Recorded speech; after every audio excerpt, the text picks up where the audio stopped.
le comenta, pero hasta dónde se ve la falta de dignidad del ser humano. Bueno, de los que manejan esto, ¿no? Sí. De los de arriba y de los que se dejan. Y de Claro. las mujeres que dicen, estoy esperando un bebé. No, no, no, ya tienes un bebé. Es Exacto. que voy a ser mamá. No, no vas a ser mamá, ya eres mamá. Sí. Y si lo matas, pues eres la mamá de un niño asesinado. Sí, correcto. Así que no nos vengan con cuentos.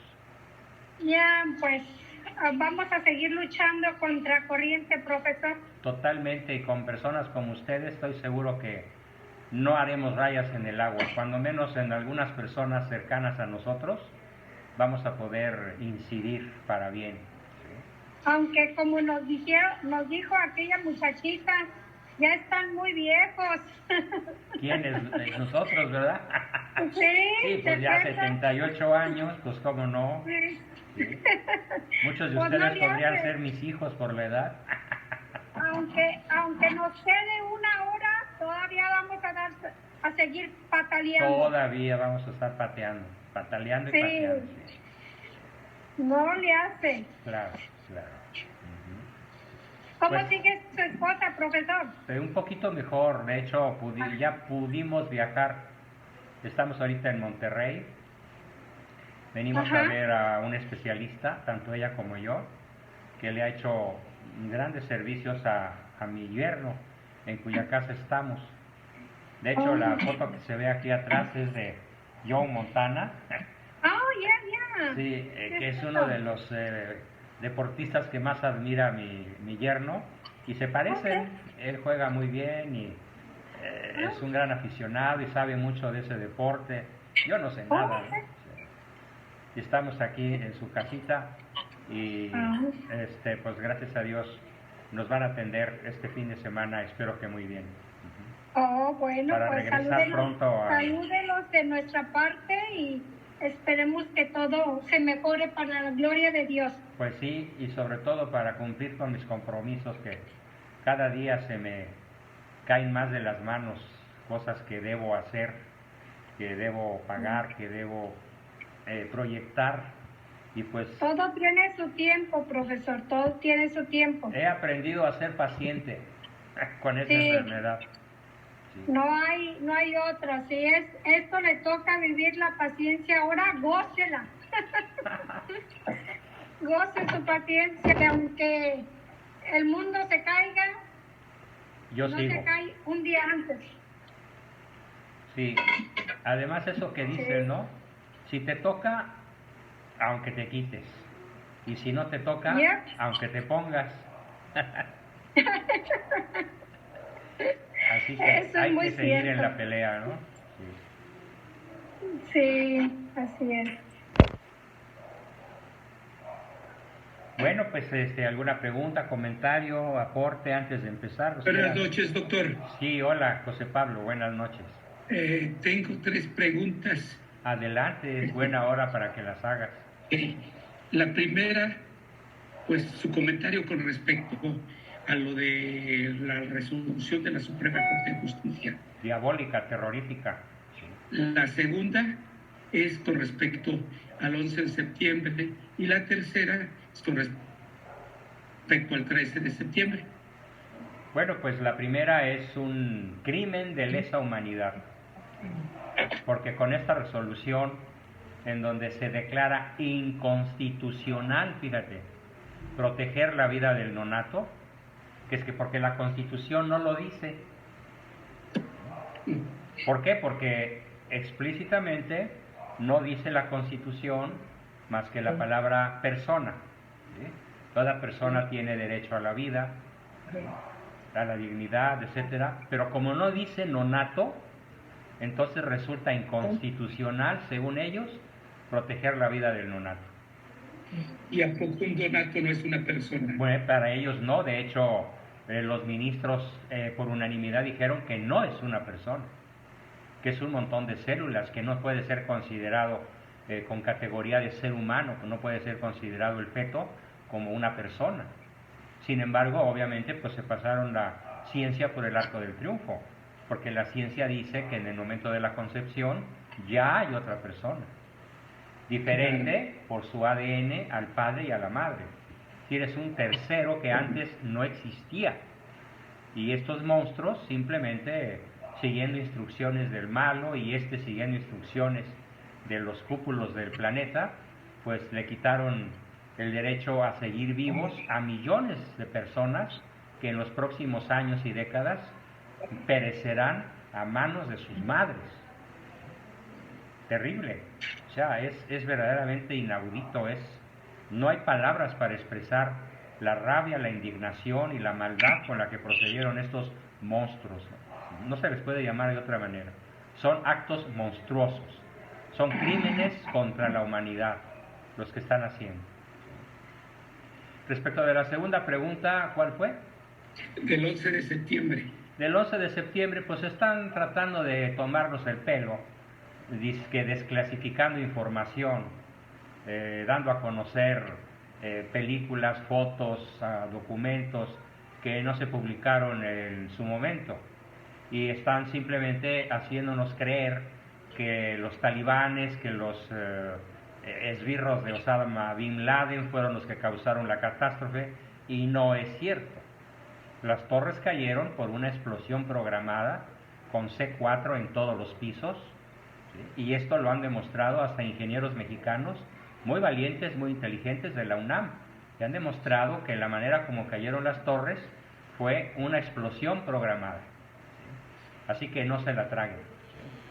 ¿Sí? Una explosión programada para tener muchos pretextos como invadir Afganistán, tener presencia militar en donde quiera se les haya pegado la gana, robar los recursos del Medio Oriente y del Lejano Oriente, y no me refiero a los norteamericanos como pueblo, porque mis respetos para ellos como nación, ¿sí?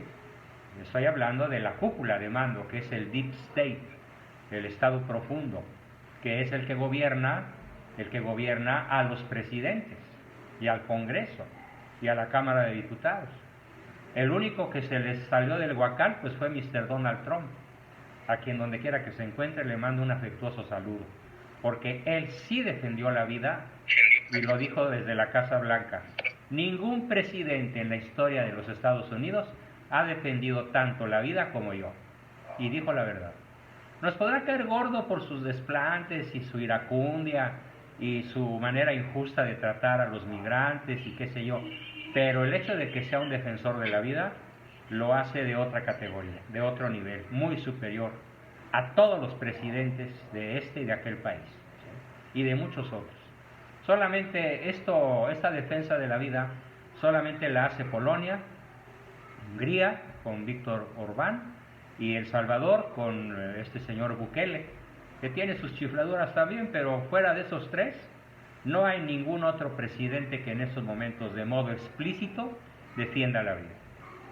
Y respecto del 13 de septiembre, pues es un cuento muy divertido, pero muy falso. Estos señores asesinados por el ejército norteamericano en la toma de Chapultepec no fueron ningunos héroes. Estaban castigados por rebelión, por insubordinación y mala conducta. Y como estaban castigados, pues les tocó enfrentar un ejército cientos de veces superior, pero además con la traición del general Filisola, que teniendo al ejército yanqui de costado con la caballería mexicana, que nunca había perdido una batalla, los dejó tomar el castillo por órdenes masónicas. ¿Sí? Así es. Entonces, pues ahí tienes mi respuesta. Es un mito lo de los niños héroes. Además, todos eran mayores de edad, o por ahí así. Así es. ¿Cuáles niños? ¿Cuáles niños? Gracias, doctor. Apagaste tu micrófono. Gracias, doctor. Que encuentre usted mejor y que su esposa mejore. Muchas gracias, José Pablo, muchas gracias. Pues ya se juntó un buen, ya somos 55, en 5 minutos, en 3 minutos comenzamos. Todavía habría tiempo para alguna otra pregunta o comentario. Aquí veo que, perdón, Carla, como siempre, Carlita, adelante.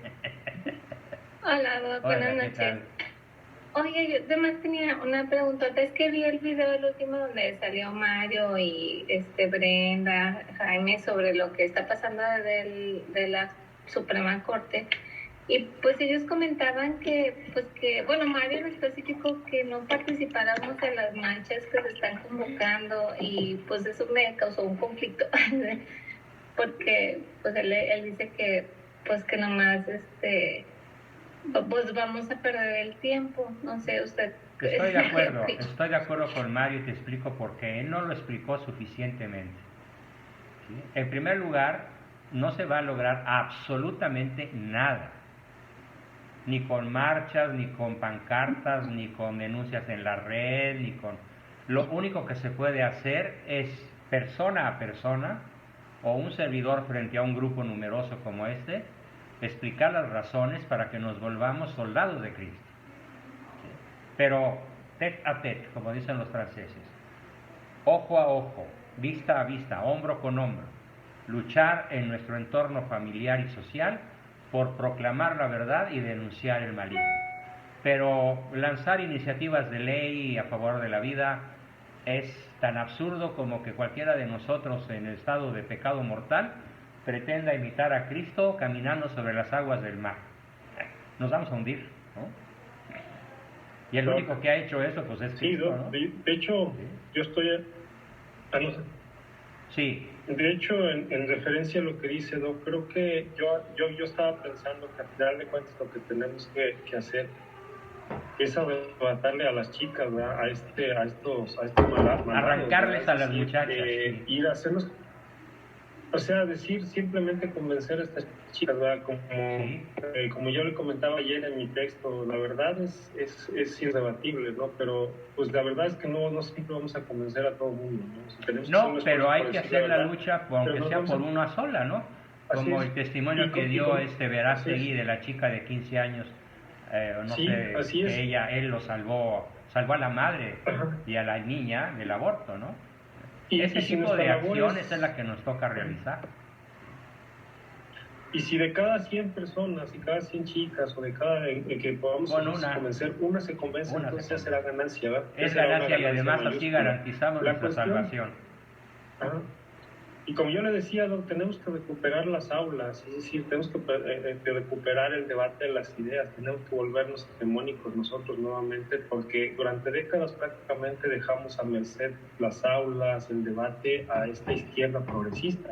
Entonces, lo que debemos hacer, por ejemplo, yo le comenté, ¿no?, de este grupo de Vitae, en el TEC de Monterrey, este tipo lo tenemos que replicar en todos lados, ¿no? Tenemos que dar un apoyo social y tenemos que, a final de cuentas, recuperar ese debate, porque si no lo hacemos, prácticamente vamos a seguir sin tener efecto absolutamente. Exactamente. Es lo que yo pienso. Entonces, tenemos que hacer un esfuerzo mayúsculo todos por extender ese discurso, por extender nuestra verdad, a donde sea. Pero no es correcto que digas nuestra verdad. Bueno, es la verdad. Es cierto, ustedes son la verdad. Y nada más radical e intolerante que la verdad. La verdad. Y tiene que ser en todos lados, con quien sea, cuando sea, donde sea. Y si eso implica quedarnos solos, pues ni modo, ¿no? O sea, aquí la cuestión es, como yo se lo dije alguna vez, se lo dije a mis amigos, ¿no? O sea, si el precio por decir la verdad es hacerme amigo de Jesús y perder su amistad, pues vale la pena, claro. O sea, sinceramente. Sí, esto lo dijo Sócrates por primera vez en la historia, cuando los senadores lo acusan de corromper al pueblo griego por andar predicando que había un solo Dios verdadero. Él fue el primero que descubrió con su sola inteligencia que Dios había uno, y les dice, todos sus dioses son falsos. Y le reclama el Senado de la República de Atenas, oye Sócrates, ¿pero acaso no eres nuestro amigo? ¿Y sabes qué les contestó? Sí, soy su amigo, pero soy más amigo de la verdad. Y pagó con su vida, porque no le pusieron tres alternativas: o te callas, o te vas, o cambias tu discurso. Y contestó, pues ni me voy, ni me callo, ni cambio mi discurso. Pues toma la copa de Cicuta y muérete, desgraciado, ¿no? Es el primer mártir cristiano, Sócrates. De hecho, alguna vez la iglesia consideró la posibilidad de canonizarlo. Pero como le descubrieron por ahí algunos piretitos en el arroz, pues no progresó la causa. Pero eso no le quita lo mártir. Murió mártir de la verdad, ¿sí? Bien, pues comenzamos, queridos amigos, antes de que se nos haga más tarde. Cierra tu comentario, Hugo, para no cortarte. No, simplemente nada más, doctor, ya para no terminar. Mire, hay una cátedra muy bonita, la doctora Pilar Calva, la alumna del venerable Jerome Lejeune, sí, hablando acerca de la verdad. Y la verdad es que mis hijas tomaron un taller con ellas de bioética, y la verdad es que los chiquillos, jovencillos, lo captan. Tienen mucho que decir. Tienen mucho que decir porque muchos de ellos en su sentimiento dicen, es que yo pensé que estábamos solos. Y en ese taller dicen, ¿ya te diste cuenta que no? Y ahí habla un concepto muy bonito sobre la verdad. Entonces se los recomiendo, doctor. Ojalá tuvieras manera de darnos una liga, algún acceso a ese taller. Sí. Como nos ha surtido muchísimo para el debate que vamos a tener próximamente sobre la cuestión de la vacuna. Ya tenemos varios inscritos, los exhorto a que se sigan inscribiendo en el debate sobre la vacuna porque es muy importante, muy importante. Sí, doctor, claro que sí. Y también tendremos otro debate sobre el aborto.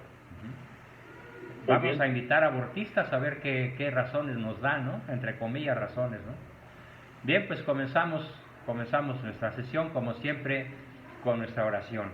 En el nombre del Padre, del Hijo, del Espíritu Santo.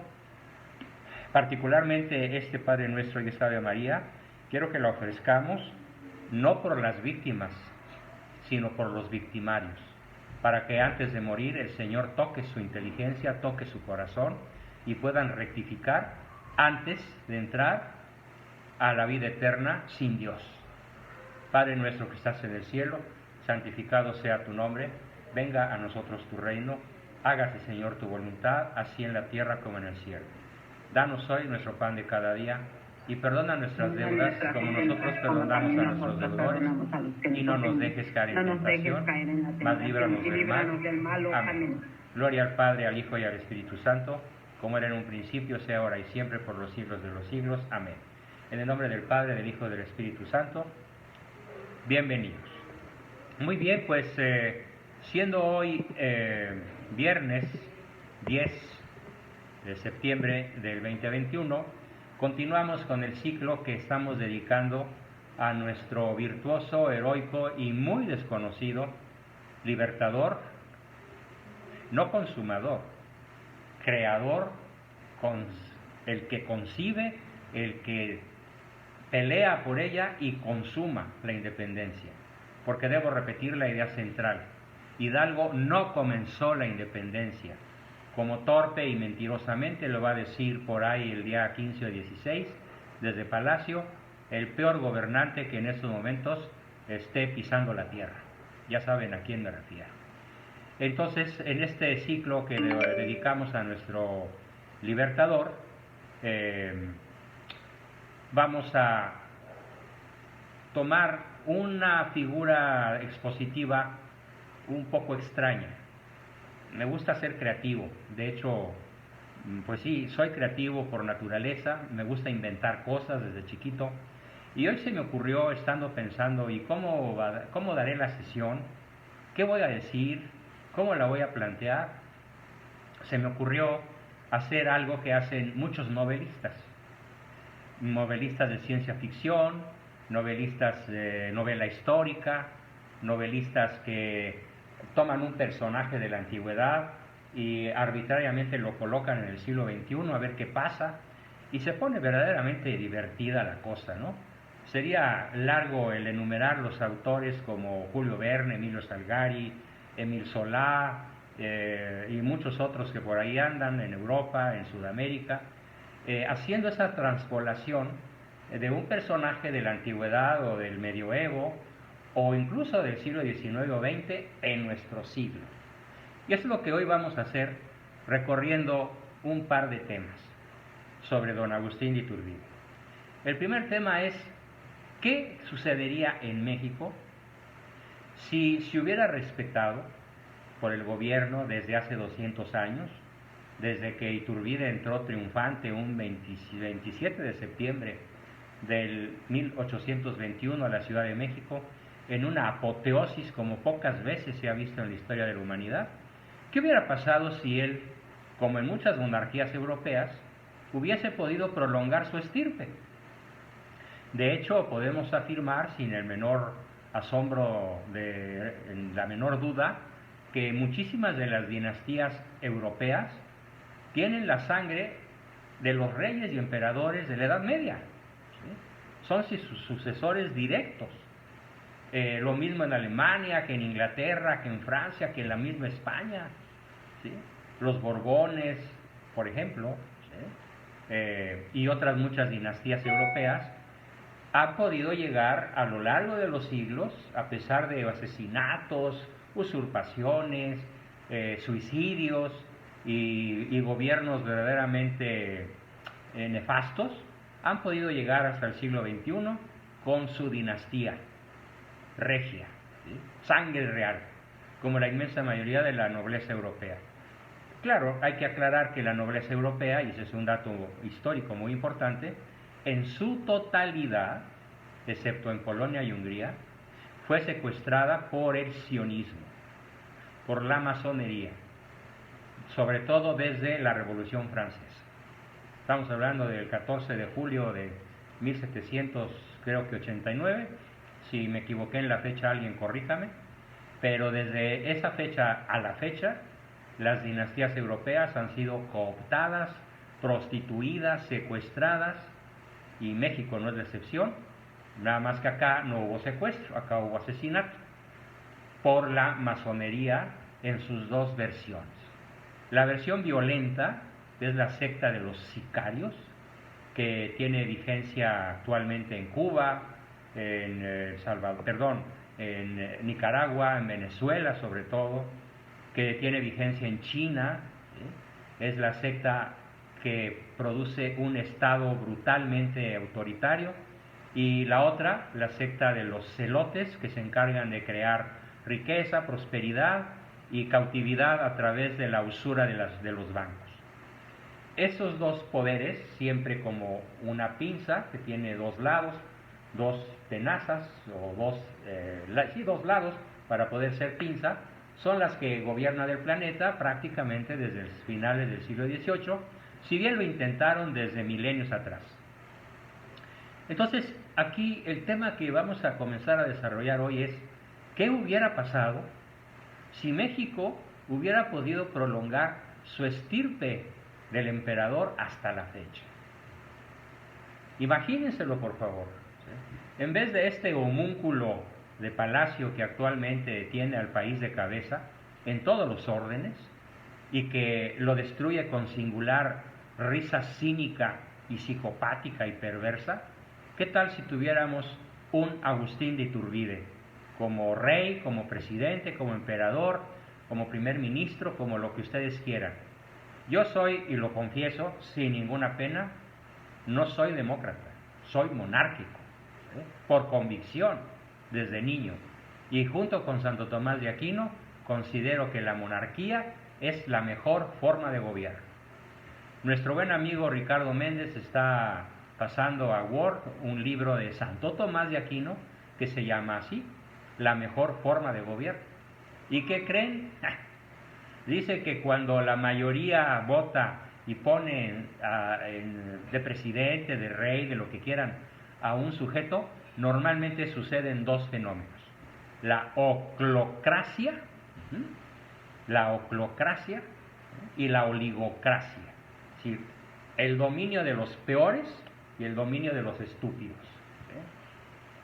Entonces, y por el contrario, cuando hay un régimen monárquico auténtico, Santo Tomás demuestra que su autoridad viene de lo alto, viene de Dios. Así que la autoridad de don Agustín de Iturbide vino de Dios. Y entonces imaginémonos qué hubiera pasado si a la fecha tuviéramos un gobernante como él, con sus valores, con sus virtudes, con sus debilidades, con sus fortalezas, con sus ideales, con su forma de luchar, de pelear, tanto militarmente como académicamente y como diplomáticamente. ¿Cómo sería el México de hoy? Para esto tenemos que repasar los tres colores de nuestra bandera. Porque si no repasamos los tres colores de nuestra bandera, pues entonces no vamos a entender nada.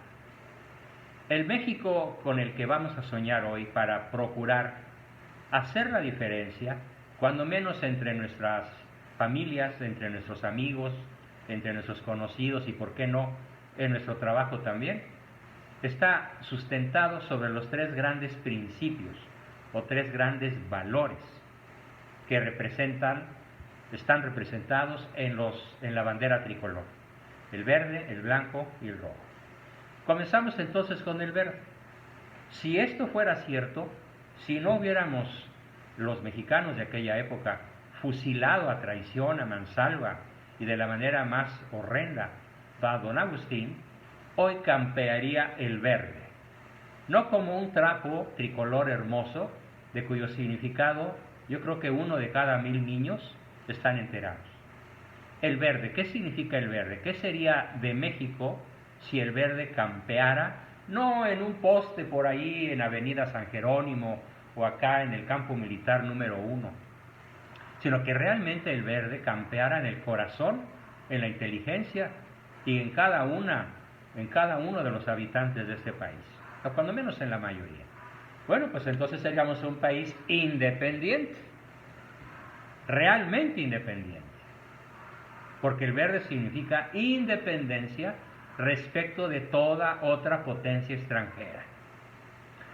¿Qué hizo don Agustín cuando lo visitó Joel R. Poinsett, el ministro plenipotenciario enviado por el presidente yanqui de aquellos años para que negociara la cesión o la venta de 3 millones casi de kilómetros cuadrados, muchos historiadores decimos de la mitad más grande de nuestro territorio, ¿no?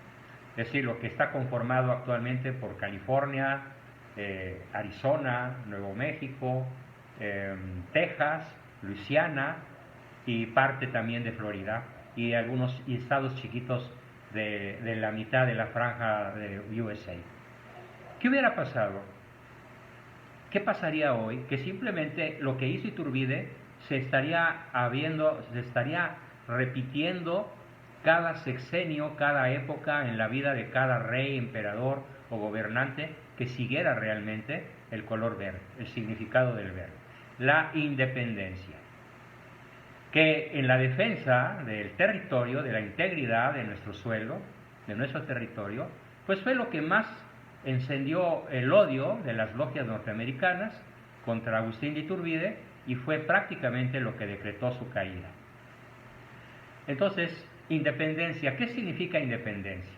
Pues significaría una moneda no sujeta al dólar, ¿sí? Significaría una moneda propia, independiente y con un alto valor en el mercado de valores, en el mercado de monedas, en el mercado bursátil. En la época de Iturbide, $1 costaba 25 centavos. Empezó la devaluación y ahora ya saben cuánto anda, ¿no? En realidad en 20,000 nada más porque hicimos la tranza de quitarle 3 ceros al peso. Pero en realidad la primera independencia que habría en México sería la independencia financiera, la independencia económica. Imagínense lo que es ser un país independiente en economía, para realizar sus propios proyectos, su propio instituto de ciencia y tecnología. Yo cada rato, al menos cada mes de este año, de lo que va del año, he visto, y eso es un elogio al pueblo de México, hay que reconocer que muchas veces chamaquitos de 10 años, de 13 años, de 15, de 18 años, ganan concursos de ciencia y tecnología y se ganan becas para irse a Europa. Y cuando tú ves las fotos de estos chaparritos, pues son morenitos, son de alguna etnia por ahí, de Oaxaca, de Tlaxcala, de Chiapas o del Estado de México, ¿sí? Y son geniales, son inteligentísimos. Es absolutamente incorrecto pensar que el pueblo de México es torpe, es tonto, es iletrado, que no sabe, que es ignorante, vamos, que es tonto, ¿sí? Y no quiero decir la palabrota del cruce de panda con conejo. Nada más falso. El pueblo de México es extremadamente listo e inteligente, pero con una enorme desventaja. La preparación vía ignorancia, que desde 1824, que es el fusilamiento de don Agustín, ha realizado el gobierno masónico, casi sin excepción. Sí hay 2 o 3 por ahí presidentes que hicieron una excepción, como don José Joaquín Herrera, como don Miguel Miramón, en la parte final Porfirio Díaz, y párale de contar, que realmente se ocuparon de la educación del pueblo, de la libertad con todos sentidos, de la independencia de México, y a los tres les costó la vida, aunque no a Porfirio Díaz, que le costó el destierro, pero no la vida. Entonces, la independencia tecnológica de México sería una realidad contundente, porque nuestros niños, nuestros adolescentes, nuestros jóvenes tienen la suficiente inteligencia natural como para competir con el mejor japonés o el mejor alemán o el mejor chino, que están consideradas las tres culturas con mayor capacidad tecnológica natural. Los inventos más extraordinarios de la humanidad, en los inventos más formidables de la humanidad, destaca en primer lugar China, en segundo lugar Japón y en tercer lugar Alemania. Sin citar por el momento autores, descubridores, inventores, científicos, porque nos llevaría toda la noche. Pero México no canta mal las rancheras. Entonces tendríamos independencia no solo financiera, sino independencia tecnológica. Ahora toda la tecnología que se compra, se vende, se intercambia en este país, pues es importada. Celulares, computadoras, televisores, qué sé yo, todo está constantemente sujeto a que exista un mercado extranjero. Bien, entonces la primera cosa sería independencia económica e independencia tecnológica. Pero ¿qué creen? Hay algo todavía más interesante: independencia militar. ¿Sí? Voy a demostrar con algunos hechos contundentes cómo México era, al menos hasta 1847 o 48, cuando el ejército mexicano intencionalmente cede el paso por el norte al general Taylor, por Veracruz a otro general cuyo nombre en este momento no recuerdo, y ya en el centro de la República, en las últimas peleas de esa nefasta guerra de invasión, en los tres frentes de batalla, el norte, la costa veracruzana y el centro de la República, de manera invariable, México y sus militares cedieron territorio de modo intencional. Voy a referirme solo a uno de estos, tal vez a dos, no a tres. Vale la pena platicarles tres acontecimientos por los cuales perdimos nuestra independencia militar. El primero tiene lugar en un lugar que se llama La Angostura. No sé si ustedes hayan ido alguna vez a la ciudad de Saltillo, capital de Coahuila. Y cuando uno va bajando por la autopista a la capital de Saltillo, que está en una hondonada, en un valle precioso, lleno de arroyos, de árboles, etcétera, hay un lugar que se llama así, La Angostura. Y el general Taylor avanzó con 25,000 hombres yanquis, altos, fornidos, de más de 1,80, armados con ametralladoras Gatling modernas para su época avanzadísimas, frescos, con comida, con caballos, con carros de guerra.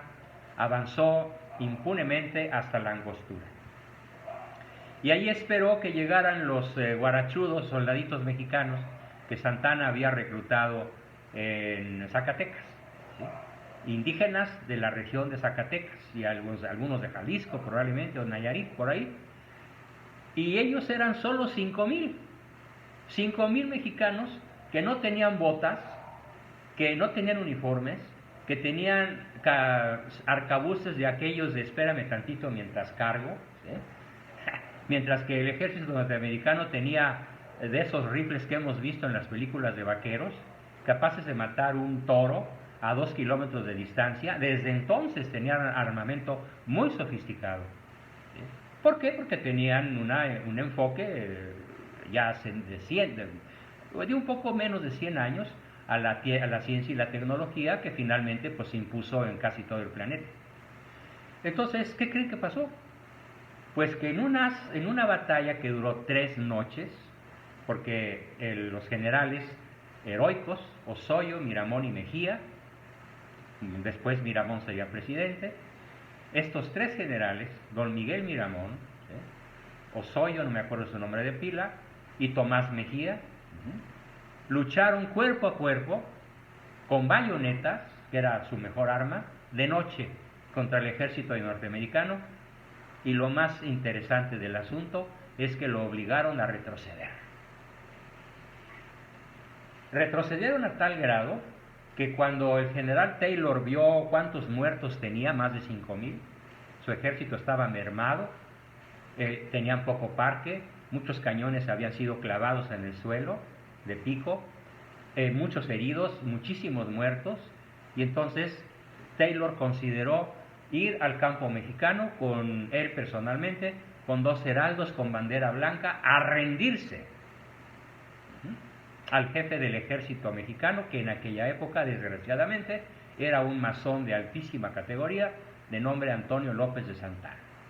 Y cuando llegaron al campo mexicano a entregar la bandera y rendirse y cesar la invasión, ¿qué creen que encontraron? A nadie. Todo el ejército mexicano se había retirado y había dejado el paso libre a Taylor y su ejército, muy diezmado, pero se rehicieron y siguieron imparables hasta la capital. ¿Qué fue lo que pasó ahí? Justamente lo que se perdió con el asesinato de Iturbide, la independencia militar.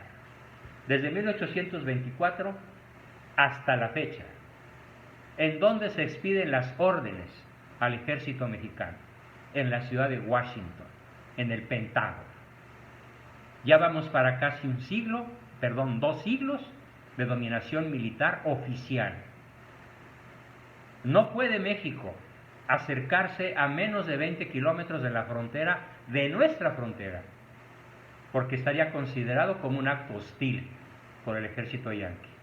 En su propia tierra, México tiene un ejército extranjero, no se puede acercar a la frontera, mucho menos cruzarla, por supuesto. En cambio, los gringos cruzan para acá, la DEA, el FBI, el NSA y todas las cosas que quieran cruzar con absoluta impunidad. Ni siquiera tienen que pedir permiso, y si lo tuvieran que pedir se lo brincarían, haciendo caso omiso de eso. Entonces, si México hubiera conservado su independencia militar, gracias al heroísmo de Iturbide, que logró conjuntar un ejército entre 25,000 y 40,000 hombres perfectamente armados, perfectamente uniformados, con los cuales él hubiera podido reconquistar México si él no hubiera dicho o no hubiera decidido lo que decidió. No quiero conservar el trono sobre la sangre de un solo mexicano, y por eso prefiero abdicar. Desde el punto de vista de muchos historiadores como su servidor, es el único gran error de Iturbide, haber abdicado en lugar de haber peleado a sangre y fuego por la hegemonía de México, por la libertad de México respecto de la potencia del norte. A partir de ahí, el ejército iturbidista, que es el ejército trigarante, que entra en triunfo, en gloria, el 27 de septiembre, aclamado por todos los habitantes de la Ciudad de México, pues se fue desvencijando, desarmando, corrompiendo y sobre todo entrando a la esfera masónica.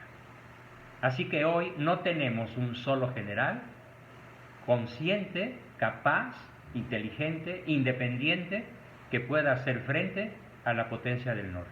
Además, pues ya sería verdaderamente absurdo pensar en un enfrentamiento. ¿Por qué? Porque la sola policía montada de una ciudad como Houston puede invadir a México y tomarlo entero en unas cuantas horas, porque ellos disponen de cazas ultrasónicos, de bombas atómicas de explosión reducida, de rayos láser, de satélites. Es decir, sería una pelea de algo así como 1000 Goliaths o 1000 Sansones contra una niñita de 3 años, desarmada además. Esa sería la proporción.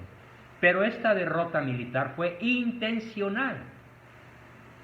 El segundo hecho que debo contar es lo que sucede por la invasión del ejército yanqui a través de desembarcando en Veracruz.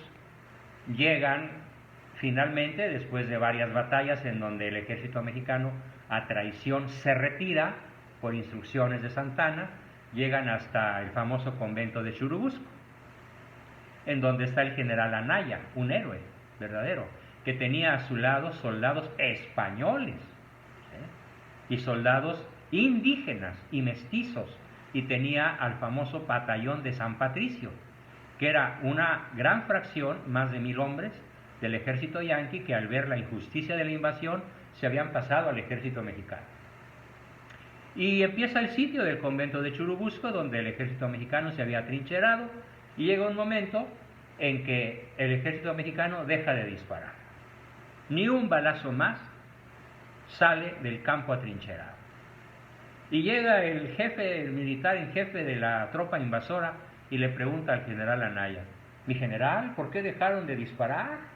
Y contesta el general Anaya: pues mire, si tuviéramos parque, usted no estaría aquí. ¿Y por qué no tenían parque? Porque Santana había dado la orden, y los masones de alto nivel habían dado la orden de dejar pasar al ejército invasor por el lado de Veracruz hasta el centro de la Ciudad de México.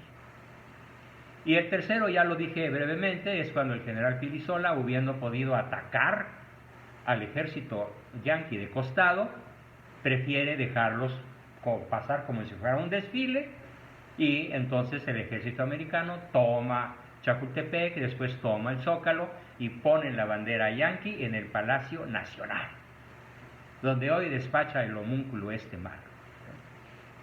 Estas tres traiciones marcan radicalmente una forma de ser que Iturbide hubiera detestado a fondo. Jamás hubiera hecho él algo parecido, ni ningún mexicano con los valores, las virtudes, la ideología, el entrenamiento militar, la experiencia en campo de guerra de Iturbide hubiera permitido. Así que si no hubiéramos perdido a Iturbide a manos de la masonería, hoy México sería una potencia mundial. No solo económica, no solo social, no solo tecnológica, militar. ¿Dónde se perdió eso? Con el fusilamiento del emperador don Agustín de Iturbide. Allí perdió México el resto de su historia, porque lo tomó la masonería. Después hubo por ahí unos conflictos entre centristas y federalistas, que desgraciadamente ganaron los federalistas, la guerra de reforma encabezada por Juárez, que casi gana Miguel Miramón, pero con la traición de mexicanos sin patria, apátridas, finalmente fue derrotado y fusilado en el Cerro de las Campanas junto con Tomás Mejía y el emperador Maximiliano. Un hombre de bien, pero de cortos alcances. Ahí tienen ustedes qué hubiera sido de México si Iturbide hubiera podido prolongar su estirpe. Y nos estamos refiriendo por el momento únicamente al color verde.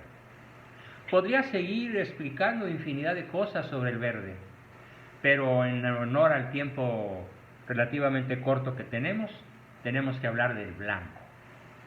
¿Qué significa el blanco?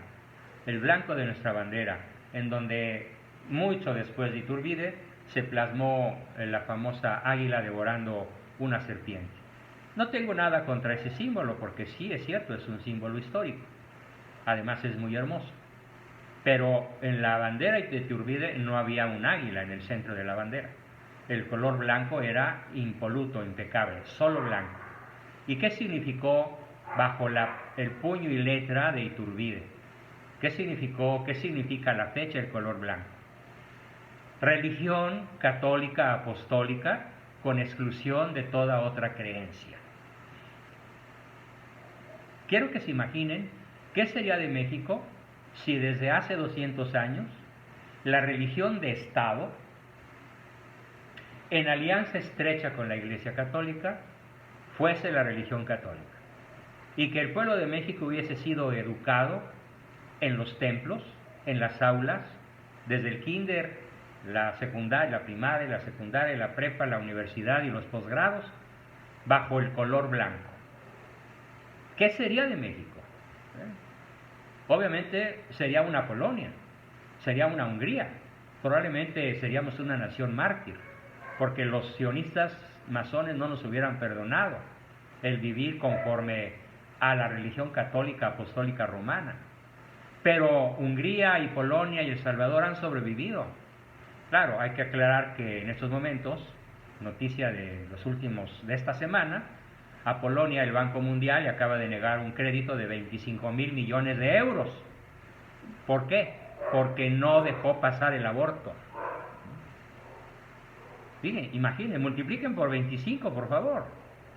Es una millonada brutal de dinero que necesita el pueblo de Polonia.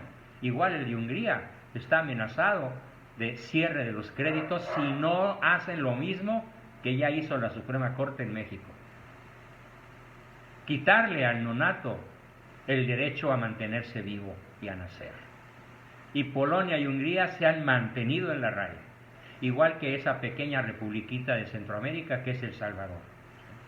Pero las demás, Honduras, Nicaragua, Panamá, Costa Rica, ya cayeron desde hace centurias también en poder del comunismo, en poder del sionismo y de la masonería. Quedan 3 países en la tierra relativamente libres. Claro, Polonia y Hungría juntas no tienen la fuerza militar que tiene la Unión Europea. Es más, un solo país europeo, Francia, el que escojan, Francia, Alemania, no se diga España o Italia, solitos pueden derrotar en cuestión de horas a los húngaros y a los polacos, porque la desproporción de fuerzas militares es brutal. ¿Por qué? Porque el mando universal, el gran Sanedrín sionista, ha decretado que esos pueblos estén prácticamente desarmados, literalmente desarmados en comparación al resto de los países de la Unión Europea. Y ahora sujetos económicamente a que acepten el divorcio, el asesinato del aborto, y si no, no les dan el dinero, y si no, pues se va a producir una derrota brutal en muchos aspectos en estas naciones que siguen siendo mártires prácticamente desde su fundación, hace más de 1000 años. Bueno, pues ahí tienen entonces, volviendo a nuestro blanco, ¿qué sería de México si todos los herederos de Agustín, o Agustín mismo, en ese traslape histórico, en ese imaginario histórico que estamos haciendo de que Iturbide gobernara en el palacio actual, en el palacio de los virreyes, en lugar de este esperpento homúnculo que tenemos, por culpa de una población inducida a la ignorancia y a una idolatría pagana, porque literalmente adoran al Pejelopostle por ignorancia, por comodidad y por corrupción, porque les da dinero que no trabajan y que no generan. Imagínense la mentalidad de un gobernante católico, apostólico romano, en términos de economía. ¿Cuál es la principal tesis católica sobre la economía? Bueno, les voy a decir algunas de las más importantes, que están en varias encíclicas. Les recomiendo, por ejemplo, la encíclica Rerum Novarum de León XIII, donde aborda la cuestión obrero-patronal, de los salarios, del manejo del dinero, etc. Dice la Iglesia Católica: nadie tiene derecho a lo superfluo mientras alguien carezca de lo necesario. Entonces habría una distribución de la riqueza fenomenal, como en los países nórdicos, en donde el más miserable en términos de ingresos mensuales gana 3 o 4 veces menos que el que más gana. Y es un país de primer mundo con una economía formidable, muy superior a la nuestra. ¿Por qué? Porque la franja poblacional entre el más rico y el más pobre es muy reducida. En cambio acá, imagínense la brecha entre el más rico, Slim, y el más pobre, que gana menos de 10 pesos al día. Medio dólar, como en la Huasteca Potosina o en la Huasteca, todo lo que llamamos Huasteca. La gente vive de las cucarachas y de las lagartijas y de las culebras del campo. A mí me consta, porque cuantas veces he viajado por tierra de México a la frontera, he procurado ver, platicar, darles agua, comida, apoyo, hasta donde alcanza mi exigua economía, pero es probablemente una de las zonas más pobres del planeta en términos de poder adquisitivo. Comparen el ingreso de este indígena de la Huasteca con las mansiones suntuosas de las lomas, del Pedregal o de los fraccionamientos de lujo. Estamos hablando de millones de veces más rico el más rico que el menos rico. Mientras que en Suecia, Noruega, Dinamarca, Inglaterra, y en general toda la franja norte de Europa, la diferencia es irrisoria, es mínima. Y obviamente su economía goza de muchísima más salud que la nuestra. Y no es que aquellos países sean católicos, no, son protestantes, pero sí tienen en su mente muchos de los pasajes del Evangelio, como este, de que la riqueza tiene que ser bien distribuida para que haya justicia social. Por eso el zoquete este hablaba de que el INSABI, este instituto que ya no existe, que suplió a los mecanismos o organismos de salud, ¿sí?, que había antes del 2018, que los borró de un plumazo este señor, decía que para diciembre de ese año que él tomó el poder, tendríamos un sistema de salud como el de Dinamarca. Ojalá hayan visto, si no se los mando, un video formidable en donde están los congresistas de Dinamarca escuchando las palabras del peje traducidas al danés y todos muertos de la risa, literalmente se caen de sus asientos al oír el discurso de que México tendrá en menos de un año un sistema de salud como el que ellos tienen en Dinamarca. Nada más piensen cómo estamos en realidad. Entonces, ¿qué sería de un México católico? Bueno, en síntesis, tendríamos una nación con poca desigualdad de recursos económicos, con una desigualdad plausible. El segundo gran principio católico aplicado a la economía y a la vida social es lo que llamamos el principio de la subsidiariedad, que por cierto es uno de los principios de doctrina del PAN, que se acaban de pasar por el Arco del Triunfo al avergonzarse de haber traído a Santiago Abascal, tema del que ya hablaré en su momento, con más amplitud, porque estos no se la van a acabar. El PAN es un traidor a sus principios. Tal vez un Paco Fraile, una Angélica Moya, dos que tres personajes más por ahí, panistas de cepa, de tradición, de alcurnia moral, todavía sean fieles a este gran principio de doctrina inspirada en la doctrina social católica, que copió el PAN enterito. Y el principio de subsidiariedad dice así: si alguien no tiene manera de conseguir lo que le hace falta para una vida digna, tienes la obligación de proporcionarle los medios para que llegue a adquirirlo por sí mismo. No le regales nada, no le des dádivas, porque si tú le das un pez a un pobre, comerá ese día y tendrá hambre el resto de su vida. En cambio, si lo enseñas a pescar, comerá toda su vida. Este es un principio de inspiración evangélica, está en el Evangelio. Esa es la verdadera caridad con el pobre. Olvídense de dar dinero al pobre de la esquina. Eso no es caridad, porque va y se lo va a chupar de alcohol, de sexo, de marihuana y, si puede, hasta de cocaína. La limosna no resuelve nada. Es un problema muy grave. En el corazón mismo de la Iglesia late este gran principio: enséñale al que no sabe. Además, es una obra de misericordia, de las más importantes. Por eso, aunque yo me sienta mal y a veces, como hace rato me hubiera querido seguir dormido en un diván delicioso que me asignó mi yerno para descansar toda la tarde, atendiendo a mi mal estado de salud, bueno, pues, ¿qué me anima? Me anima precisamente a enseñar al que no sabe. Me decía hoy un gran amigo de aquí de Monterrey, que tuvo la gentileza de recogerme del aeropuerto, me decía: lo que más me ha ayudado a resolver mis problemas son tus videos de YouTube, porque he aprendido cosas que nadie antes me había enseñado.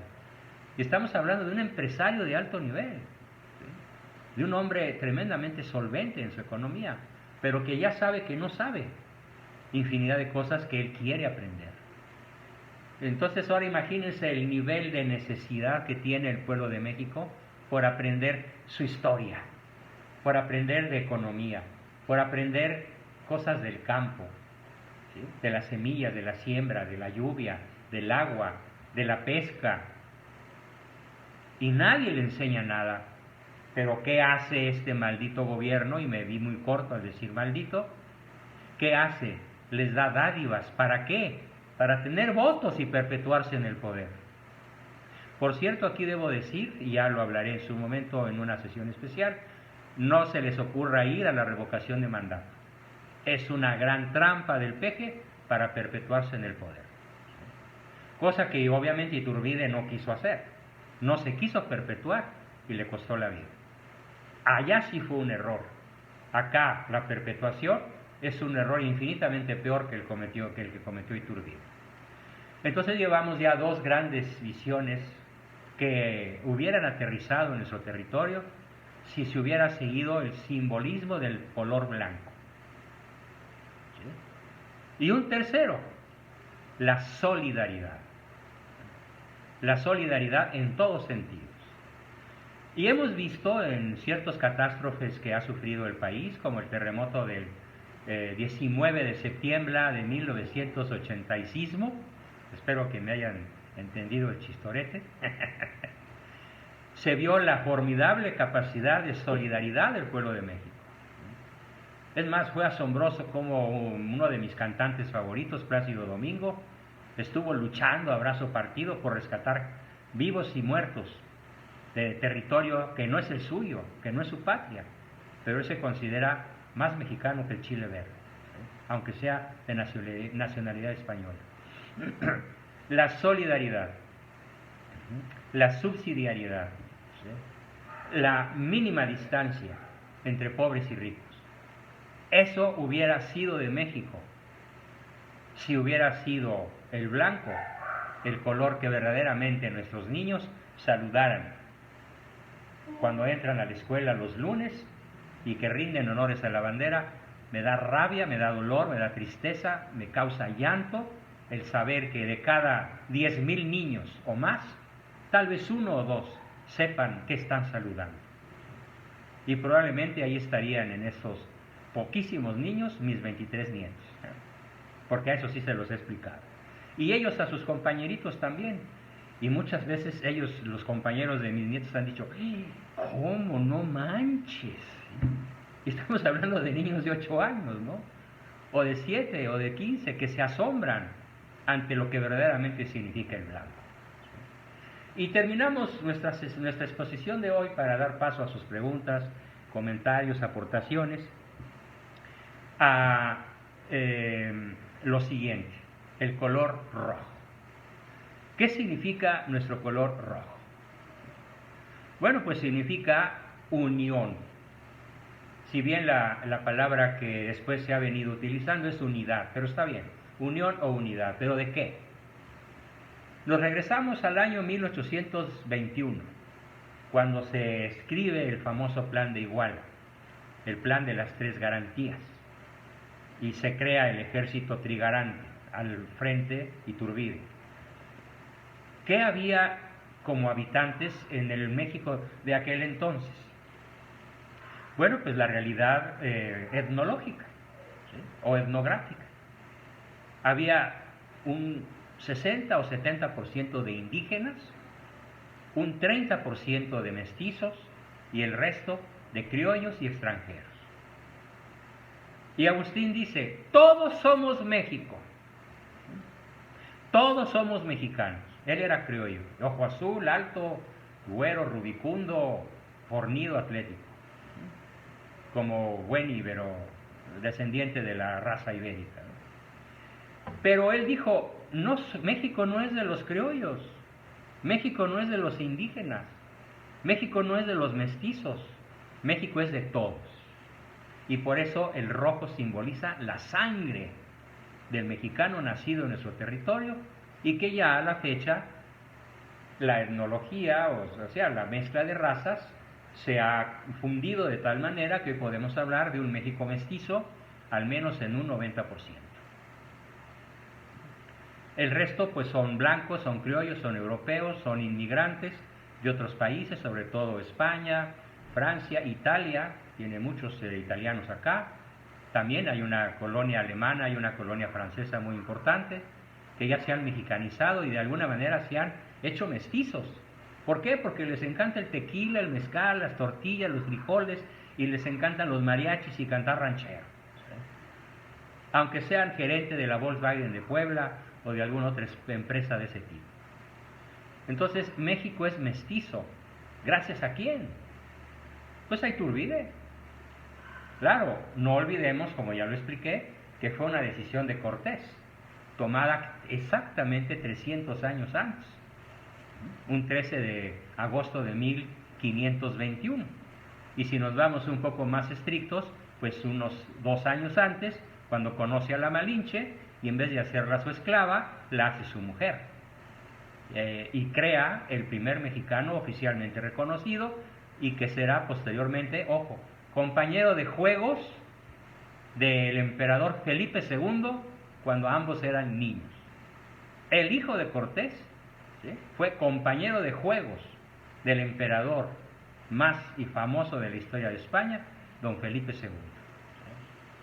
Y peleó al lado de Felipe II, fueron compañeros toda su vida.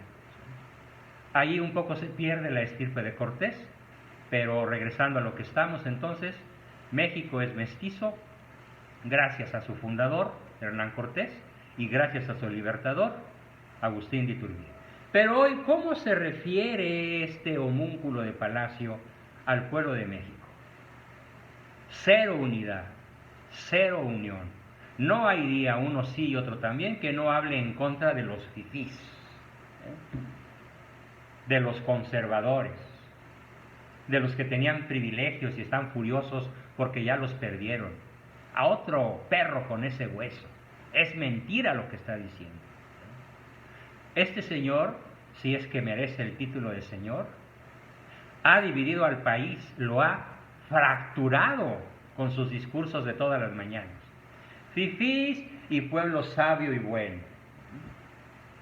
¿Cuál diferencia? Todos somos México. Esa división entre fifís y pueblo bueno es absurda, es nefanda, es un crimen político, sociocultural, religioso. Es una grave falta porque está desgarrando el color rojo de nuestra bandera. En lugar de crear unidad, crea división. Yo estoy seguro que muchas de las familias que hoy nos honran con su presencia en este foro han tenido pleitos severos por culpa del peje en sus propios hogares, ¿sí o no? Muevan la cabeza los que sí. Todos están diciendo que sí. ¿Sí? Terrible. Nos ha dividido. Él solo gobierna para el pueblo bueno y sabio que le da dinero a manos llenas para que sigan votando por él y sus secuaces, su horda, literalmente una horda masónica. Eso no es gobernar. Eso es el peor acto de tiranía que puede realizar cualquier gobernante de cualquier latitud de la tierra. Así que está desgarrando el verde, lo está pisoteando, lo está manchando, lo está desgarrando y pisoteando. El blanco lo está volviendo negro, pero negro diabólico, negro luciferino. Y el rojo lo está empapando literalmente en sangre de mexicanos. De esa sangre que en cantidad de 150 diarios, muy superior a la cifra oficial de 100 muertos diarios, está creando por su famosa política. A ellos sí, abrazos a los narcos, felicitaciones a los narcos porque se portaron muy bien el 6 de julio. A ellos, ay, pobrecitos, si les combatimos sus sembrados de marihuana, precursores de cocaína, etcétera, ¿de qué van a vivir? Son personas, los amo, los admiro, los quiero y les mando mis abrazos. Cero balazos. Yo espero que de alguna manera el gobierno yanqui ahora ya reaccione y le dé un sopapo sobre la mesa a este tirano y le diga, balazos, no abrazos. Nada más tengo una pequeña o gran preocupación, y es que a ver qué va a hacer Biden cuando se dé cuenta, si es que no lo sabe ya, de que el 60% de las drogas que produce el planeta se consumen allá. Y de ese 60%, el 80% pasa por México. Así que es un negociazo redondo para el gobierno yanqui, para el Deep State y para la banca. Rothschild, Rockefeller, Cunard Love, Goldman Sachs, etc. 11 familias que tienen toda la lana del mundo y que les sirve para poner los tiranos que les sirvan y les besen las botas, aunque sean tiranos como sobran nombres para decir, comenzando por el nuestro. Así que bueno, pues ya en cierta forma desahogué la rabia que me da el ver cómo en Palacio Nacional, aunque ahí ondee nuestra bandera, esa hermosísima bandera tricolor, en realidad ya no significa nada, porque nadie conoce su significado. Y de algunos de ustedes que ya lo conocían, estoy seguro que esta explicación que hoy he dado es probablemente la primera vez que la escuchan. Y bueno, pues entramos entonces en el tiempo que nos queda, a unos 25 o 20 minutos, tal vez un poco más, a que comentemos, preguntemos, aportemos, como siempre lo hacemos en nuestras sesiones de este taller.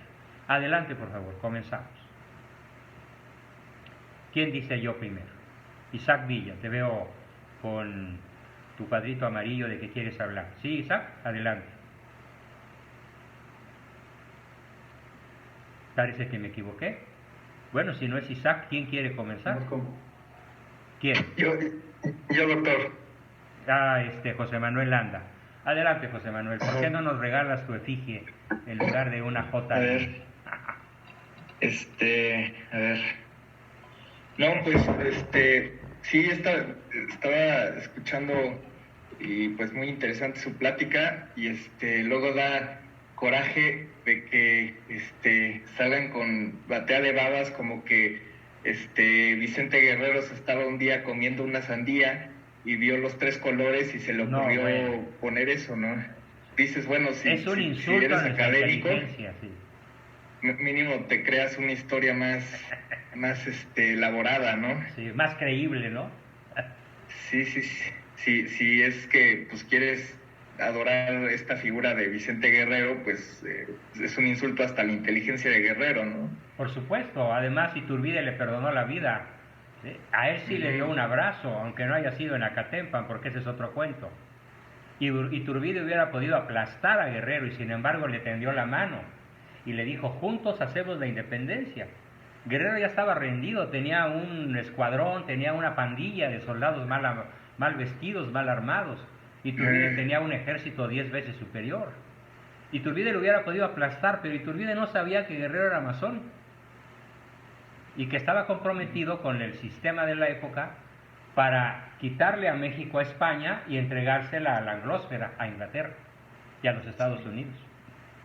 Así que el cuentazo absurdo, esquizofrénico de la sandía. Como ya dije, a otro perro con este hueso, ¿no?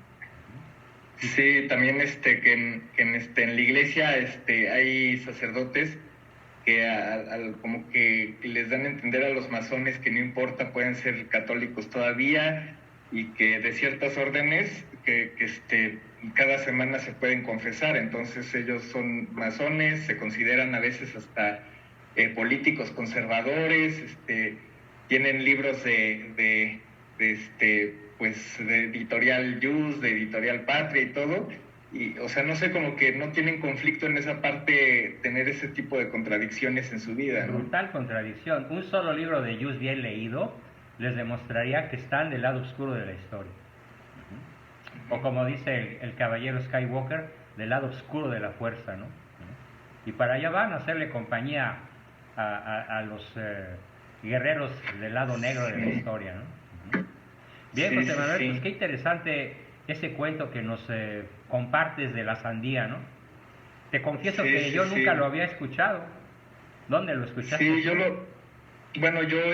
como estuve un tiempo en jurídicas, en el instituto de investigaciones jurídicas, ahí lo aprendí. Como en todos lados, sí, hay facciones que de repente hay investigadores que tienen una línea más tradicional, que es la verdadera historia de México y todo, y hay otros que tienen juaristas, liberales, bueno, se agarran cualquier ídolo pagano exportado de otro país y buscan convergencias con el sistema político mexicano y todo, ¿no?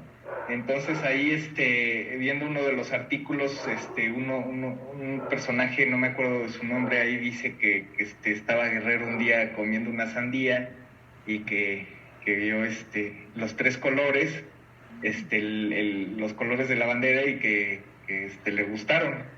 para O sea, el lábaro patrio. le quitan la paternidad al verdadero creador de la bandera, que es Iturbide, ¿no? Pero De además hecho, se sabe sin que ningún- él la confeccionó. Él fue con el Sí. sastre que confeccionó la bandera, con sus propias directrices. ¿Sí? Sí, además sin ningún tipo de simbolismo, las banderas de todos los países tienen un significado, la de Inglaterra, la unión de los tres reinos, ¿no? Irlanda, y es como traslapada y se hace la bandera esta, la Jack Union o algo así le dicen. Todas tienen simbolismo y resulta que nosotros somos unos idiotas que pues, un cuate ahí No, montado bueno. en la sierra está tragando una fruta y pues, ya le gustaron los colores, ¿no? Qué, Hasta qué una buena ofensa para ellos intervención, porque... José Manuel. Nos Porque ilustraste si se a van todos a- muy bien. Sí, sí. Gracias por tu intervención. Magnífico, Sí, José Manuel. gracias. Aprecio Sí. mucho tus palabras. Tenemos a Juan Zagal con gracias. su manita levantada. Juanito, hola, ¿qué tal? Buenas noches. Vamos con todos. Quería saber tu opinión sobre, a propósito de la batalla de Chapultepec, sobre el general Juan Álvarez, que era uno de los generales que estaba ahí, Ajá. que tenemos información, bueno, mi familia compró el casco de la ex hacienda de Juan Álvarez, Mira. en Acapulco. Cuéntanos, Y, porque ahí sí... Nos regalaron un libro, Ajá. de un historiador gringo, que él estaba ahí y se retiró de la batalla. Juan Álvarez se retiró de la batalla, ¿sí? Sí. Pero no sabemos si él era masón o estaba peleado con un general. Te puedo Con lo decir, que- con- hasta donde sí. mi memoria me alcanza, y les platico de qué tan arcaica es mi memoria. Ninguno de ustedes había nacido, yo tenía 6 años, y ya leía los libros de Editorial Yus, de mi padre, o de don Miguel, José Vasconcelos, Carlos Alvear Acevedo, y otros muchísimos autores formidables. Ya medio los leía, después ya conforme fui avanzando llegaron a ser mi libro para dormir de cabecera, y sí recuerdo que no hay militar de alto rango en el ejército mexicano desde la caída de Iturbide que no sea masón, con excepción de un civil que fue José Joaquín Herrera, que fue presidente en 3 periodos breves, que trató de restaurar todo lo que Iturbide había hecho, pero los masones no lo dejaron. Después un militar de carrera, muy joven él, el presidente más joven de nuestra historia, don Miguel Miramón, que casi derrota a Juárez. Ya veremos en su momento la historia de Miramón, que es una epopeya maravillosa. Y sí recuerdo haber leído muchas veces que no hay, incluso a la fecha, ningún militar de cierto rango que no haya hecho el juramento masón. Así que lo más probable es que la huida, el abandono de Juan Álvarez a esa batalla no se debió a una rivalidad, sino a un juramento masónico, como el de Santana en la Angostura, ¿no? O el de Sí. Filisola, Sí, creemos. que deja avanzar al ejército yanqui en vez de atacarlo de costado, y los historiadores dicen, los historiadores militares, que hubiera arrasado si el general Filisola hubiese atacado con los 4,000 jinetes que tenía a su disposición. En fin, muy buena intervención, Juan, gracias. Nos aportas un dato muy importante. Me faltaba decir, en la iglesia hay unas ruinas, la iglesia está en ruinas y ahorita con el terremoto cayó una parte.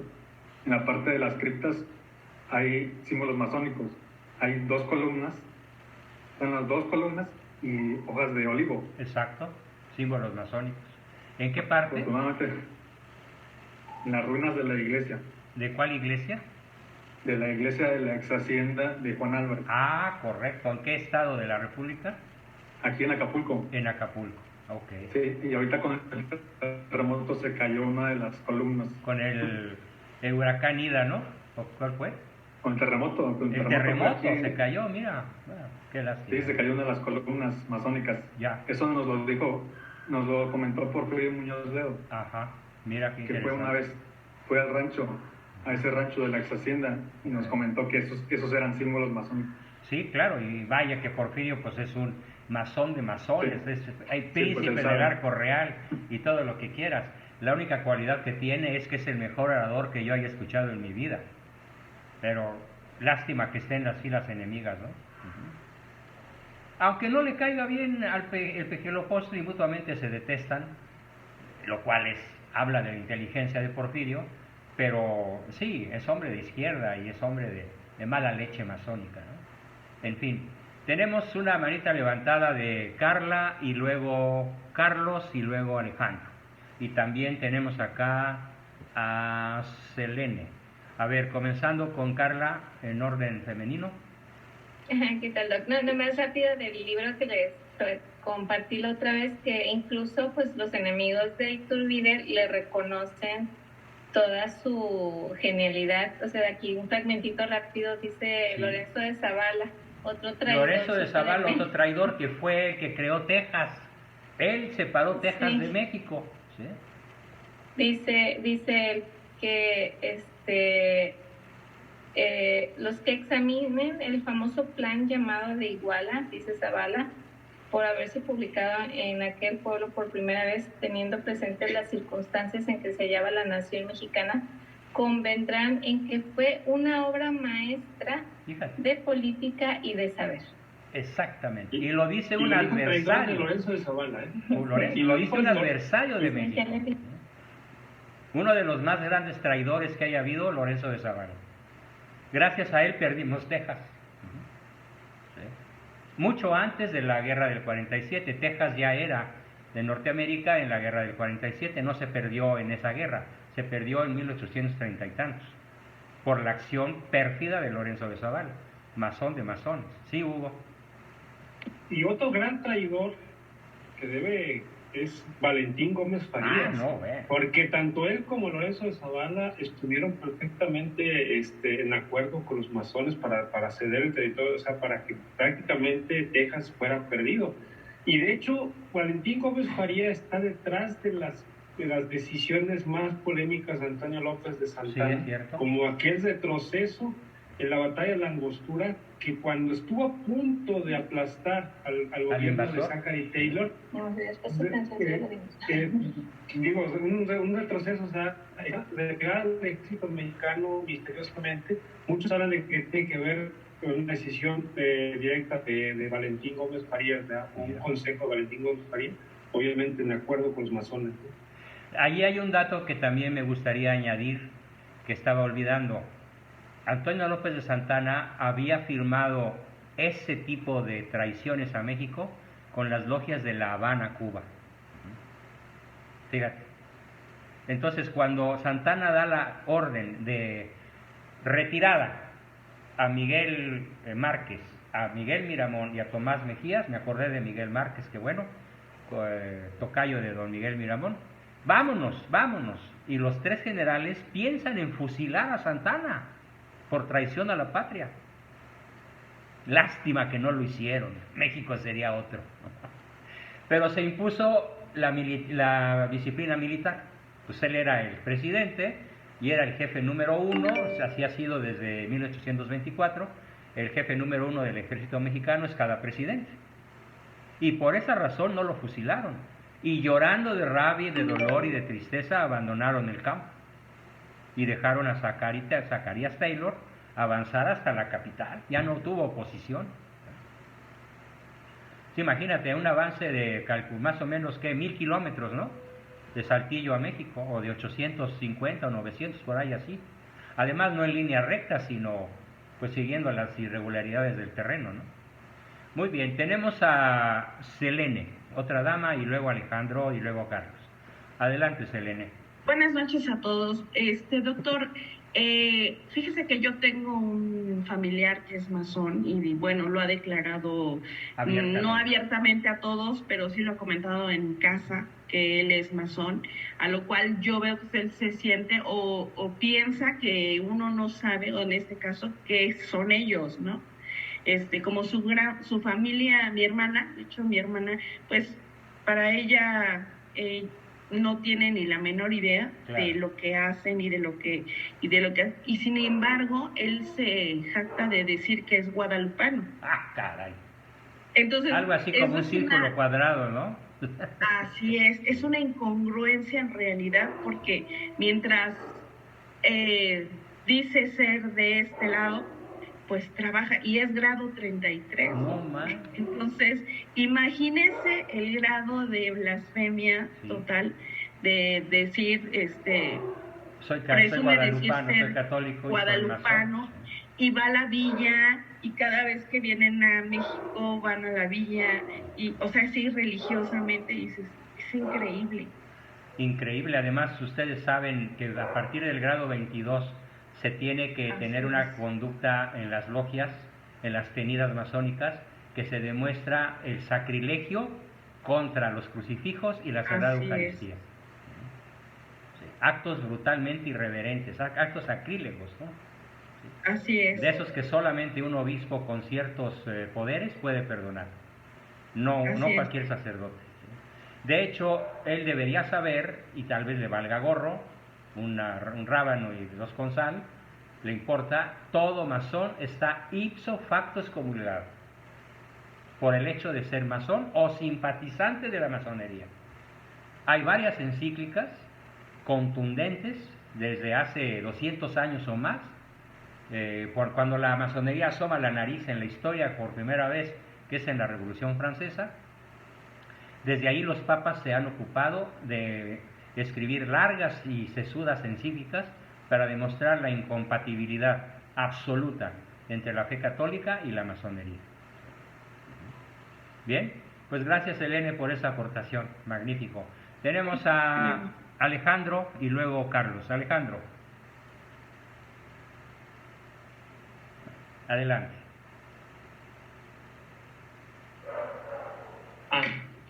Bueno, después de esta pequeña idea que se me ocurrió, me quedé reflexionando sobre Iturbide, ¿no? A ver, adelante. Teniendo tantas virtudes, ¿por qué se le ve tan mal, no?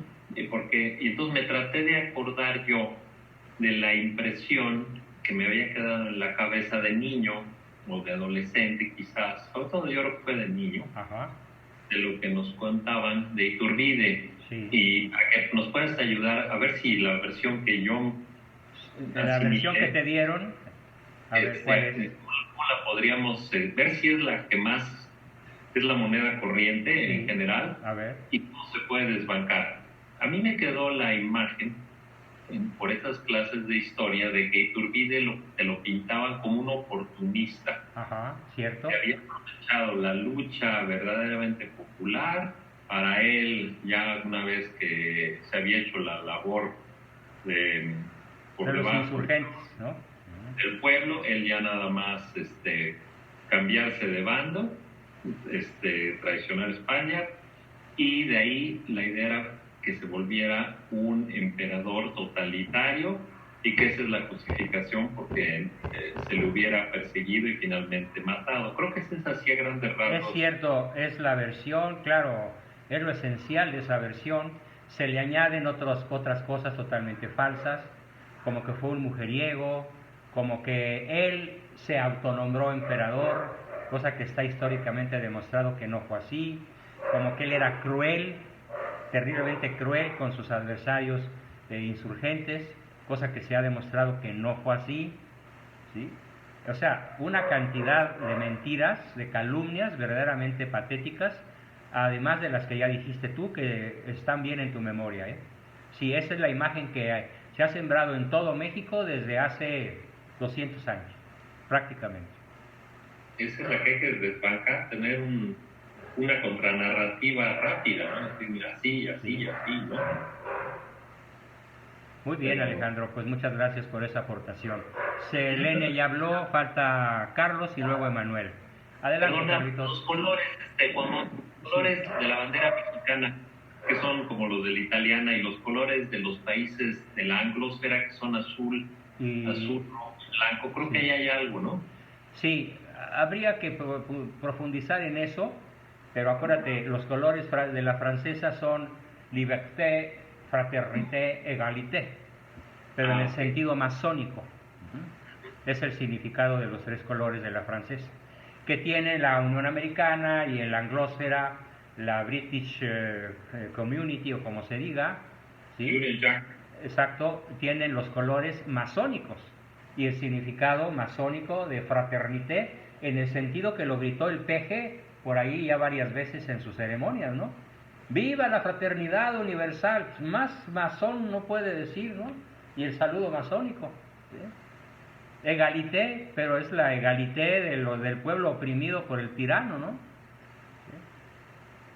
¿Sí? Y la libertad, pero ¿respecto de qué?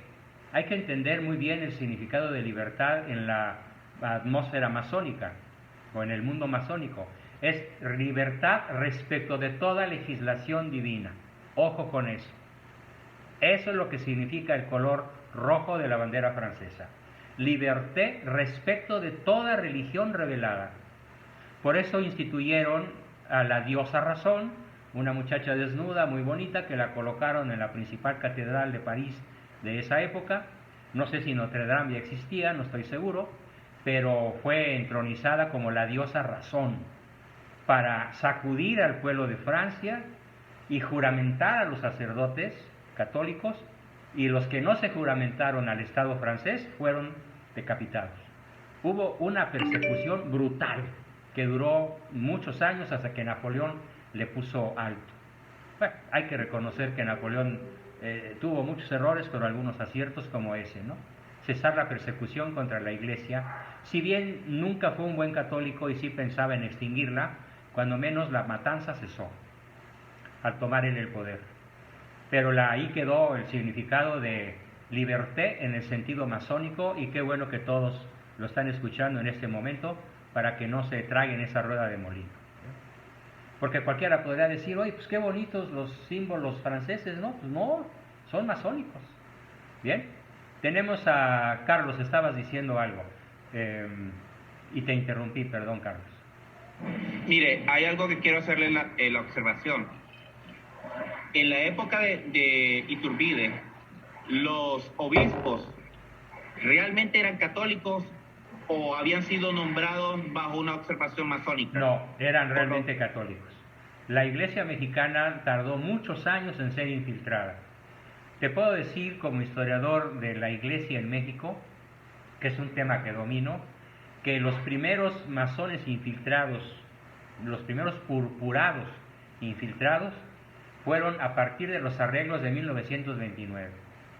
O sea, tendrá que pasar más de un siglo para que la Iglesia comenzase a ser infiltrada y comenzase a ceder terreno de modo intencional y a guardar un silencio cómplice como el que acabamos de ver el jueves, cuando en vez de radicalizarse contra el aborto, utilizaron palabras que utilizan las chicas del trapo verde.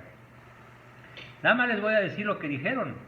Dijeron: después de la primera victimización de la mujer que se ve obligada a abortar, hay que evitarle la segunda victimización, que es declararla criminal. Esto bien lo hubiera podido firmar cualquier masón o cualquier chica del trapo verde.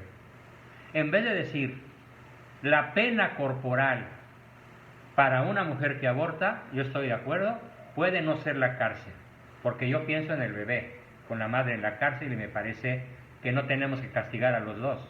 Pero la mujer que aborta es una criminal, es una asesina, muchísimo más grave que el que mata a un adulto para robarle una cartera, mucho más grave. El crimen del aborto, dice la Madre Teresa, es el principal pecado y es el principal obstáculo para la paz. Entonces, apenas de 1929 para acá, la Iglesia mexicana empieza a ser infiltrada y ahorita está toda totalmente cooptada. Te puedo decir que 2 o 3 obispos, 1 o 2 cardenales, realmente están dando la batalla. El principal va a estar conmigo. Les platico y los invito a unirse al evento en el cual ya me invitó la cúpula de Viva Cristo Rey, como único nieto vivo del principal cristero de la guerra cristera, don Adalberto Abascal y del Río. Yo soy el nieto mayor y ya soy invitado por mis amigos y compañeros de Viva Cristo Rey a ser el principal expositor el día sábado 25 en Guadalajara sobre el tema de cristeros del siglo XX. Y hay una cosa más que quiero preguntar. Adelante. Usted sabe, hubo una queja de un sacerdote que es historiador en Honduras, que dice que Iturbide, para desmontar la institución masónica en El Salvador, mandó a hacer una invasión entre 1921 y 1923. 1800. En 1821 o 1823, esos 3 años. Lo que yo entiendo, que por lo que he visto, es que la élite política latinoamericana, especialmente la Centroamérica, sí, se sumó a la masonería de una manera tan fuerte que ha pasado exactamente la misma situación que pasó en México, que el partido más conservador o los partidos más liberales tienen algo en común, son profundamente masónicos. Exactamente, no se escapa ninguno. Ahorita El Salvador está libre de masonería porque el presidente es católico. Bueno, creo que es un católico medio islamizado o un islamista medio catolizado, pero es una buena persona. Él no es masón. Y en Costa Rica, Panamá, Honduras, Nicaragua, etcétera, pues sí, todos lo son, desgraciadamente. Y desde la caída de Iturbide, porque también el imperio de Iturbide llegaba hasta la frontera con Panamá.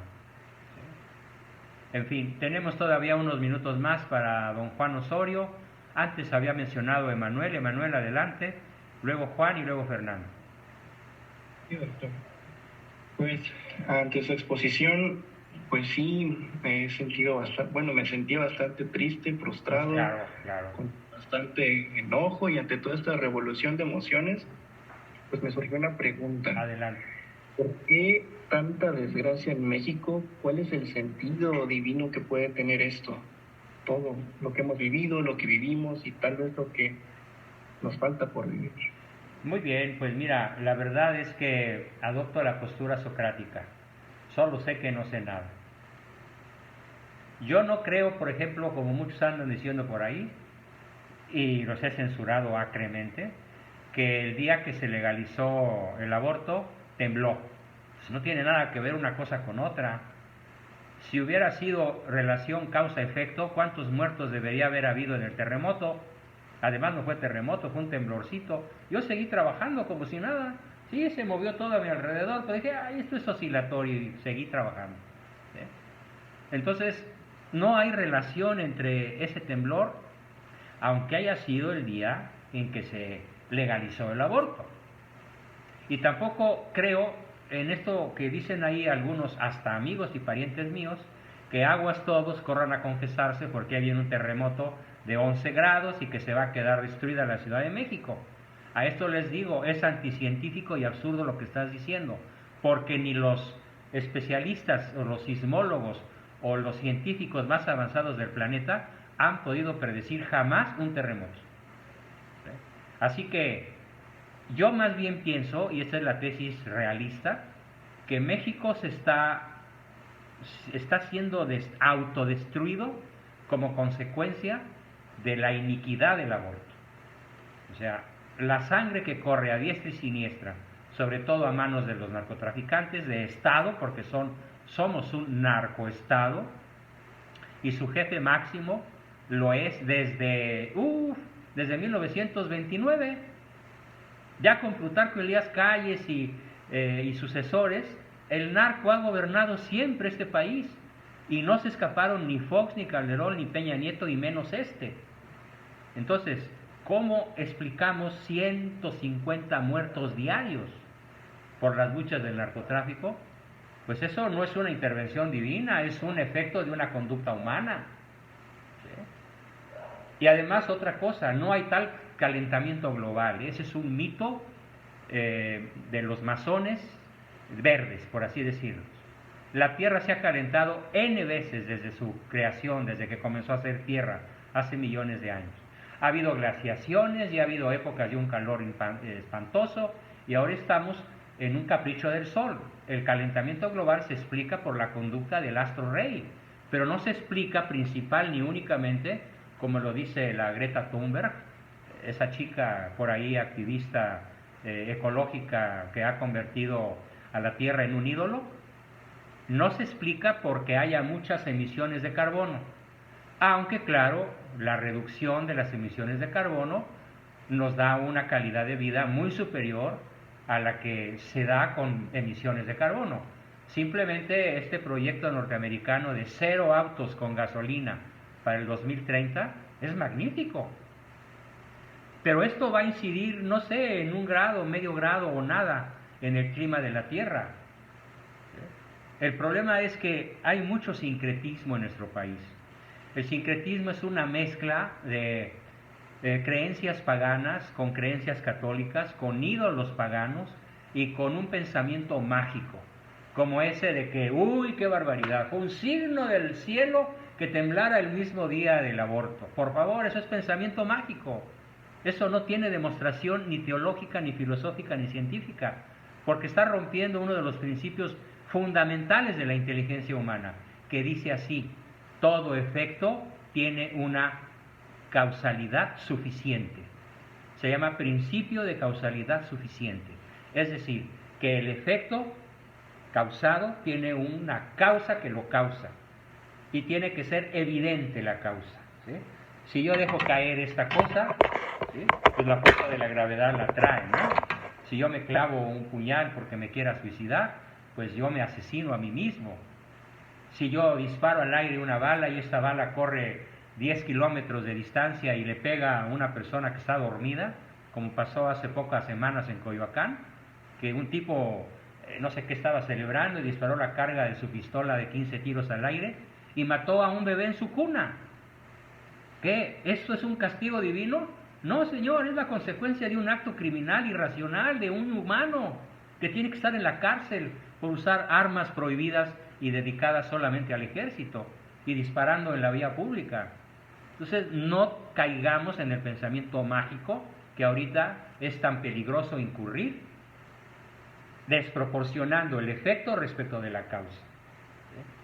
Claro, no podemos negar que a lo largo de la historia Dios ha intervenido directamente en varias ocasiones, como en la danza del sol en Fátima, cuando cientos de miles de personas vieron danzar el sol, como el milagro de la Virgen de Guadalupe, que ahí está no su imagen, sino una proyección holográfica. Ya está determinado que no son colores terrestres. La NASA hizo estudios y la NASA misma dice: esto no es un fenómeno explicable por la ciencia humana, es un fenómeno sobrenatural ante el cual tenemos que inclinarnos. Eso fue lo que dijeron los señores de la NASA cuando vinieron a México a analizar la tilma.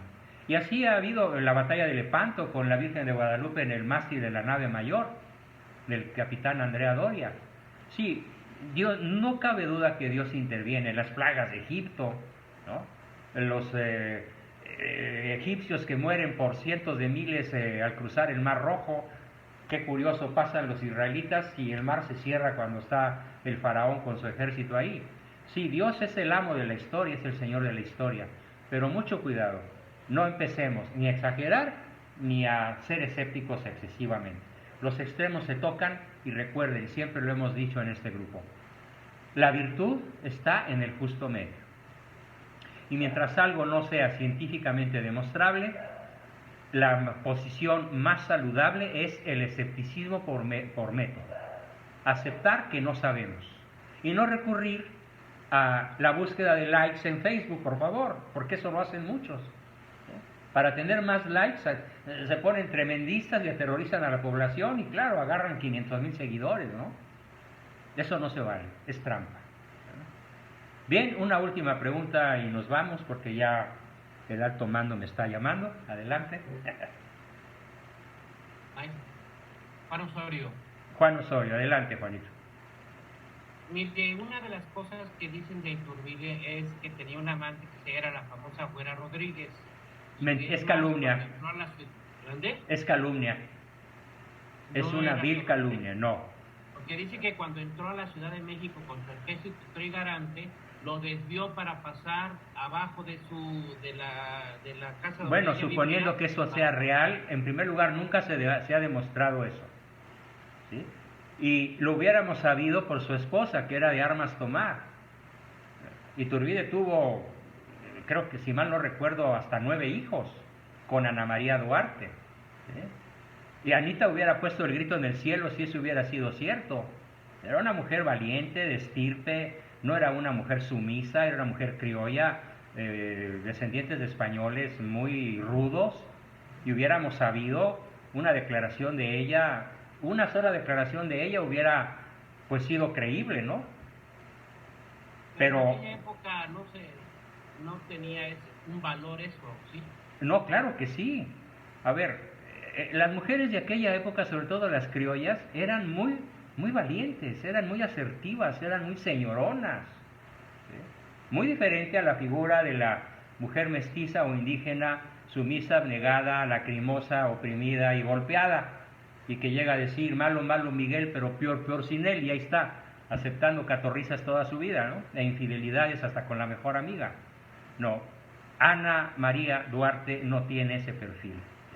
Y obviamente esa es una de las tantas calumnias que van contra Iturbide. Bien, pues con eso terminamos, mis queridos amigos, en honor de nuestro gran libertador, de nuestro gran héroe, y la próxima vez vamos a continuar con este esquema. ¿Qué hubiera sucedido en los campos donde hoy todo está destruido si Iturbide o alguien como él o un sucesor de suyo hubiera gobernado o estuviera gobernando? El tema es inagotable. Así que nos vemos, por favor, como siempre. Que bueno, nos juntamos una buena cantidad de personas. Transmitan, compartan, sobre todo en este mes patrio. No se queden callados. Restauren, reivindiquen esta formidable figura que tenemos tan poquitos héroes que vale la pena difundir, probablemente al más importante de nuestra historia moderna. ¿Sale? Bueno, pasando a otra cosa, les suplico por favor tengan la gentileza de cubrir sus cuotas de septiembre, faltan muchísimos, estamos en una situación muy crítica, échenos la mano por favor, y de todas maneras no se salgan aunque no puedan. Si alguien no puede pagar, díganmelo y negociamos ganar. Lo importante es que todos continúen, así sea con algún pago simbólico, y si pueden hacerlo completo mejor, pero no soy un mercenario, soy un apóstol de Cristo. Y estoy cumpliendo mi misión al predicar de la manera que lo hago. Gracias a todos, nos vemos muy pronto. Buenas noches. Buenas noches, doctor. Buenas noches, doctor.